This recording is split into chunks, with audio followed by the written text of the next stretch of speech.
Hey guys, Kings Island Fanboy here, and welcome back to another Coaster of the Week. This Coaster of the Week is Orion at Kings Island. This is a B&M Giga Coaster that opened in 2020. It has a height of 287 feet with 300-foot drop, because that first drop does drop down into a little ravine, making this coaster a Giga Coaster with a 300-foot drop. It has a speed of 91 miles an hour, a track length of 5,321 feet, and a height requirement of 54 inches, so it is the maximum height requirement for rides at Kings Island. So wasting no time, let's get into this POV with all of the elements, and I'll get my final thoughts here at the end of the video. We're pulling out of the station and start immediately going up that lift hill.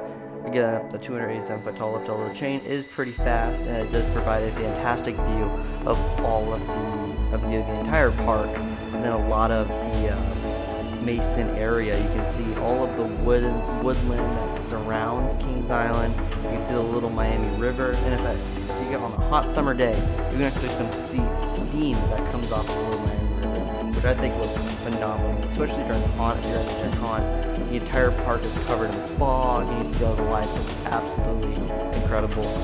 You crest over the lift hill here, and it starts slowing down, providing a suspenseful feeling. You shoot down this 300-foot drop. It's a very steep drop, and it feels like it lasts forever. Then you enter the first element here, which is the wave turn. This wave turn provides a little bit of airtime, and it's just a really fun element. Then you go up into the reverse treble clef, kind of like Fury's treble clef, just you enter it from a different, from the other side of it, and it is pretty forceful going down. Then you enter the speed hill, which is the second best part of the ride, providing you some awesome floater airtime. And then up into the bigger camelback. It does have a trim, but it doesn't slow down the ride too much, and that also provides some great floater airtime. Then you enter the giant helix, or the Orion's belt, which is very forceful going through it, in and out. Then you have this cool head chopper with the drop, and into this sideways airtime hill, which provides some crazy ejector floater mix. And then a pop into the brake run, which provides you some great floater. Then you hit the brake run, the classic super long B&M Giga brake run. The brakes at the very beginning do hit pretty hard, so you might want to brace for that, but then it's just the normal brake run down. Break down this ride a little bit and look at my favorite parts of the ride. My first favorite part is, of course, that sideways airtime hill and then pop into the brake run. It is some absolutely crazy airtime experience in the front row, back row, in the middle. Every row you ride on this ride, that one hill will provide you with some crazy ejector floater mix, and I absolutely love it. Then we have that drop. That drop feels like it goes on forever, and it actually is steeper than Fury's drop, even though Fury is taller. So it is a little bit, it is pretty forceful at the bottom of that, and you can really feel all of the speed you got from there. Then, of course, we have the speed hill, which provides a great floater experience all the way through. I was kind of hoping for ejector on that hill, since it's, lower to the ground and shorter, but it's actually a lot of floater going through there. And then into that big camelback, where you get some more awesome floater airtime, and the trim doesn't really hit too hard going over that hill, so you'll be still going very fast in that helix, which I think is absolutely great. And of course, this ride uses the classic B&M clamshell, the same restraint that B&M uses on their Giga coasters and the Hyper coasters.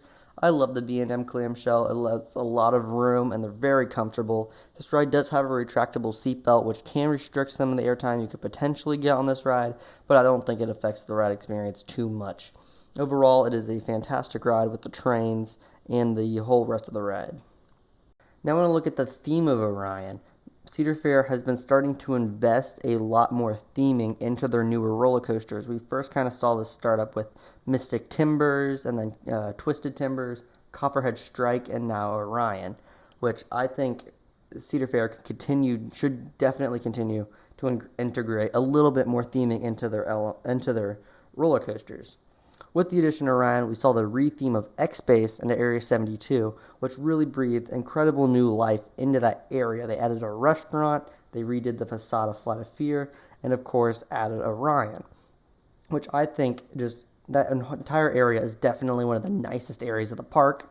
They have the Orion soundtrack playing there, and they have these messages that come over the intercom of Area 72, which just adds that little bit more theming and a little bit more immersive experience into the ride. And that's such a small detail they added, but I think it's absolutely incredible. Now, there's no actual theming during the ride, but right before you go up the steps to the station, there is a pre-show building, which I think is very well done. It shows you a little briefing video about the ride vehicle, and what the mission of Orion is. I think it is incredible. I want to see it on more Cedar Fair coasters, a little pre-show.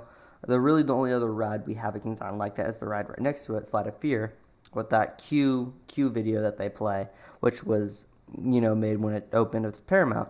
So I think the Orion pre-show is something that's modern and futuristic at the same time. I think it's incredible that they added this to the ride. It's such a little detail, but it is fantastic.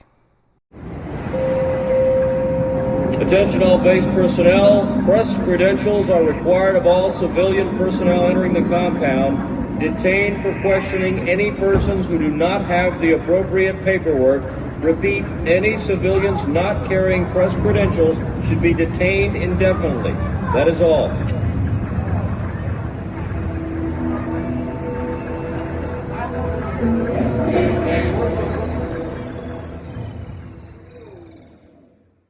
Overall, Orion is definitely the second best ride at Kings Island, just under the Beast in my personal opinion.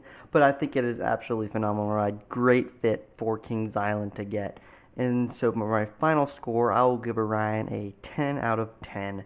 Some people may hate on Orion for the length, but I think the length is kind of fine and is really made up for with the theming part of it.